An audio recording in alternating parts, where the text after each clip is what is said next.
Greetings, ladies and melgents, and welcome to this latest edition of Re-Tifos, where I take old stories I've narrated and update into modern audio standards. This particular story is called Untitled Human Game, written by daeomec. It is a beautiful day in Soknoska, and you are a horrible human. In your defense, you didn't intend to be a horrible human. It just sort of happened. But as you overlook the chaos of this once peaceful Indian town, you have to admit the truth to yourself, and you can't quite regret it. You were on a solo mission to a distant outpost, sent to repair a malfunctioning FTL comm.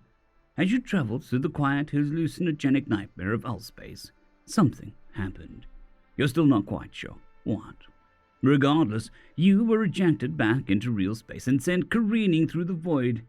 You said your prayers, some flavor of "holy shit, I don't want to die," and prepared to meet your oblivion. When you woke up, you didn't meet oblivion. Instead, you met the flashing lights of a poor abused ships. Lights that meant basically everything was broken in some way or form. No matter. You were, in fact, a technician. You could probably fix it. A brief look at the sensors showed that the planet's atmosphere was near Earth levels, perfectly breathable. A delightful 25 degrees Celsius temperature. The gravity was a tad under standard G, which was even better. As you would soon find out, there were, unfortunately, other problems. In many ways, this planet was the ideal place to crash land, and had someone told you that you'd crash on a human-habitable planet on a post-industrial peaceful sapient species, you would have been overjoyed. As places went, that was as good as it got. Crashing on a human planet would have been better. Not crashing at all would have been the best, but this was still damned good. The problem was that the sapient species simply didn't believe that you were also sapient. Humans were remarkably similar to the native species called Isloos, who were ape-like creatures with 4 arms and a thin layer of fuzz. They hung around lakes and wooded areas, clumped together in packs, and were basically considered a normal sight. Everyone you met thought that you were a poor, hairless, deformed Isloo, an escaped pet Isloo actually, since you were wearing clothing. The local sapient species were almost 3 times your height and twice as wide, so every time you approached them and waved your arms around, they would start clacking sympathetically, pick you up, and start petting you. The Anson, as they called themselves, had remarkably soft fur. They looked like giant adorable bears with giant adorable eyes. It was good to know that the locals were peaceful. You appreciated that, really. But that was just another part of how deeply weird it was. For one, nobody came to investigate your crashed ship. Again, that was convenient for you. But there was no way a post-industrial society didn't have some kind of sky monitoring. Probably. You weren't an anthropologist. To be fair, your ship hadn't completely crashed. The ship's record showed that autopilot had engaged at the last moment, so it had been more of a gentle glide to the surface, but still.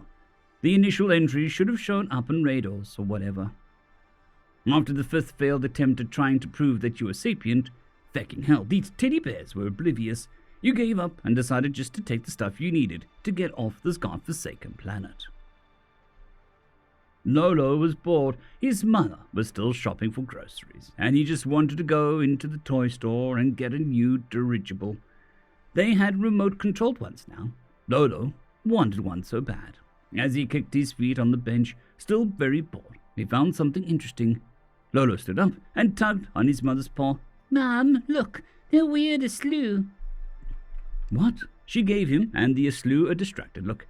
"Oh, that one, dear. I hope they find its owner soon. Poor thing's been looking everywhere for them." The Isloo had squished face and only 2 arms, which was kinda weird, and its fluffy fur was only on the top of its head. Maybe that's why its owner had made it wear clothes. It probably got really cold. "Can I go play with the Isloo?" "Don't bother it, Lolo." But his mother wasn't paying attention. Too busy comparing the 2 hobo fruits in the stall. Well, technically, he wasn't going to bother it. He was going to play with it. Unnoticed, Lolo hurried away from his mother and approached the Isloo. The Isloo was dragging a wrench from the shed. Whatever was going to do with that? "That's not yours," said Lolo. It gave him a beady-eyed look as it came closer. "Fuck off!" it honked. Fair off. Lolo honked back, giggling. He reached out to grab the wrench, but the Slough jumped back and clutched the tool to its chest. The Slough, give back. The Slough garbled in response. It didn't sound happy. Lolo tried again. The Slough honked louder, waving its arms. Ah, it only had 2. As if to scare him off, Lolo giggled more. The Slough was only a little smaller than him, but it was only in a slough. It couldn't do anything. Hey kid, what are you up to? All of Lolo's noise had attracted the shed's owner, who approached with a frown. The owner squinted at the kid and then at the Slough. Realization, surprise, and annoyance. Oi, that's my wrench. Then the adult tried to grab it, and all hell broke loose. You didn't mean to trip the kid. You really didn't mean to, honest. And you didn't mean to go careening into the market stall, knocking over the weird fruit and throwing some in a panicked attempt at a distraction. You also didn't mean to run into the electronics store, grab a radio, crash a TV equivalent, and go careening into the distance. Okay, maybe you meant to grab the radio, but you didn't intend to grab it like that. You felt pretty bad about it all, but you had to admit your foray into town was the most productive yet. You brought back fruit edible by humans, raw metal in the form of a wrench, and more electronic components with the radio. At this rate, you'd only need to make a few more trips before you could repair your ship. You had all the tools you needed. The ship had a fabricator and stocked toolkit, thanks to your former mission. You just needed to dump a few more raw materials, tweak some circuits, and you'd be good to go. Thank God that the L-space generator was completely intact. There was no way that you get the exotic metals needed to fix that, and you weren't confident that you could even try without blowing something up. You eyed your haul with a thoughtful look. As cool as ninjas were, you were never that good at the whole sneaking around thing. And considering how much you got, maybe it was the lesser evil just to grab the things as fast as possible. You'd be out of their hair, and they'd be out of yours. "There's your fucking Slough again," hissed Pedalwebble. Giggy tried to cover her laugh with a snort. It didn't work. At Pedalweddle's glare, she grinned and said, "You're just embarrassed at how easily it made a mess and got away." Thankfully, someone had recorded it. The whole situation was the funniest thing that she'd seen all year. "It wasn't just me."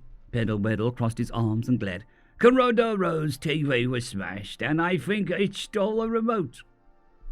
"A radio," grumbled Corodoro, listening in. He clearly wasn't pleased at the reminder. Giggy snorted again. Her store was the only one that was spared from the catastrophe, so she found it funnier than the rest. Pedalweddle glared at the Slough. "I'm going to chase you with a broom." The Slough somehow sensed their gaze, turning around and squinted back.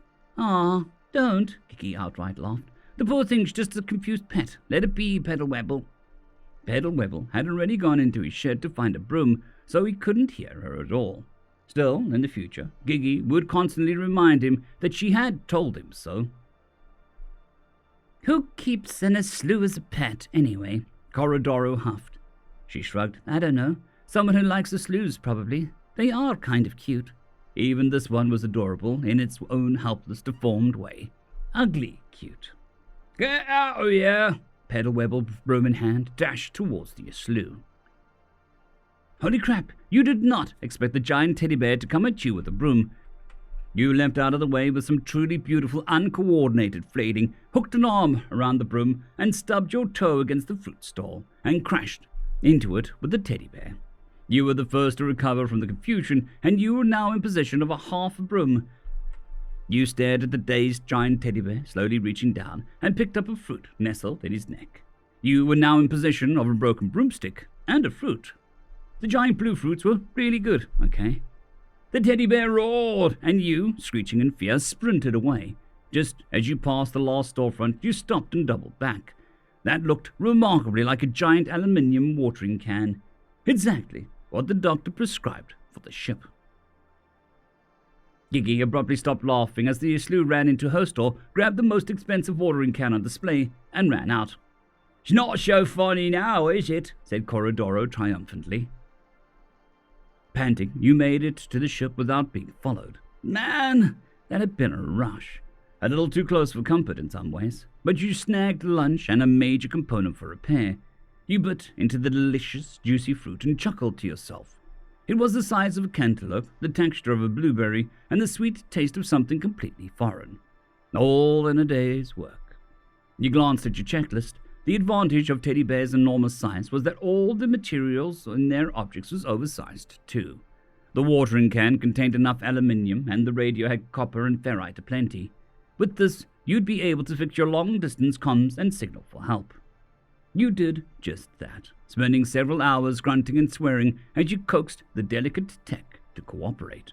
Once the computer gave the go-ahead, you heaved a sigh and flicked the metaphorical switch. Nothing. No signal. You frowned and ran a diagnostic. There was nothing wrong with the actual transmitter, it just couldn't get a signal past the atmosphere, nor could it receive anything. Perhaps it was a quirk of the local magnetic field, or some other geographic interference. Moons, maybe. A ring system. You hadn't been awake for entry, so you weren't sure. It wasn't like the particular cause mattered. Regardless, you had to leave the planet before you could signal for help. With a sigh, you double-checked your list and got back to work.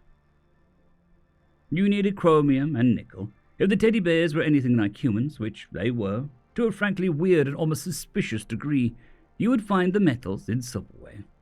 The market you'd hung around didn't sell proper silverware, so you decided to look elsewhere. After a fair amount of research, you found a restaurant or a bar. Either way, it had solid utensils. With this, you'd be able to get airborne. Unfortunately, the teddy bear cleaning the courtyard refused to let you in, despite your multiple approaches. The bear seemed to have a second sense that alerted him to every frantic dash inside. Well, you weren't a ninja, but you'd have to try a different approach. The three shopkeepers drank mournfully. "All that inventory," bemoaned Peddleweddle, "all smashed." "That stupid slew," Corodoro clenched his paw. "It's still the second radio, as if one wasn't enough. What can it even do with the radio? And my watering can." "Shut up, Giggy," said the other two, synchronized. She'd gotten off remarkably lightly compared to what the devil in slew could get up to. She chuffed, but there was little smugness to it. Peddlewebble sat up. Is that the horror?" Giggy and Corodoro looked around. The restaurant thankfully remained a slew-free. "What are you talking about?" she asked. "Have you been that traumatized by the Islu?" Corodoro scratched his muzzle. "The window, you idiots!" They turned. To their simultaneous terror, the devil Islu had climbed up a tree just outside and was squeezing itself through a propped open window. The trio panicked. Giggy and Peddlewebble charged, while Corodoro cried out to the waitress in warning. They were too late. With a plop, the Islu fell into the building, and its trademark chaos broke loose. So, chaos.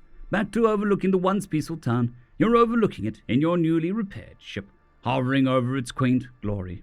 You can see everything from here, the market, the bar, the hordes of panicking people. A part of you might even miss this place. There's something both invigorating and relaxing about making a mess. You might miss those cute giant teddy bears. You'll definitely miss those fruits. With a grin, you tap the radio transmitters. Every single device in town will be transmitting your last honk. "And slew fucking off!" Satisfied, you head into the stars. A year has passed since the devil Shlu got abducted by aliens. Whatever it is, whoever it's with, it's their problem now. The town has just returned to proper normalcy, though the trio of shopkeepers, plus the waitress and poor Lolo, kept a wary eye, just in case. In peaceful Soknsak, across the planet, a world-shaking broadcast is made. Everyone turns on their television, peers at the handheld devices, and is generally glued to one screen or another. To everyone outside of the town, it is a time for joy and awe. There is intelligent life outside their planet, and they're friendly. Everyone in the town, however, has a much different reaction. Peddlewebble stebbles in open-mouthed horror. He knows those beady eyes, that deformed smugness, that terrifying honking. Fucking hell, there's more of them! End of story. I would just like to thank the T5 supporters: Bushmaster 117, Casper Arnholtz, Draxzoon WRE, Elijah Silvercross, Gray, John Carrington, and Severin Cerberus. Thank you very much.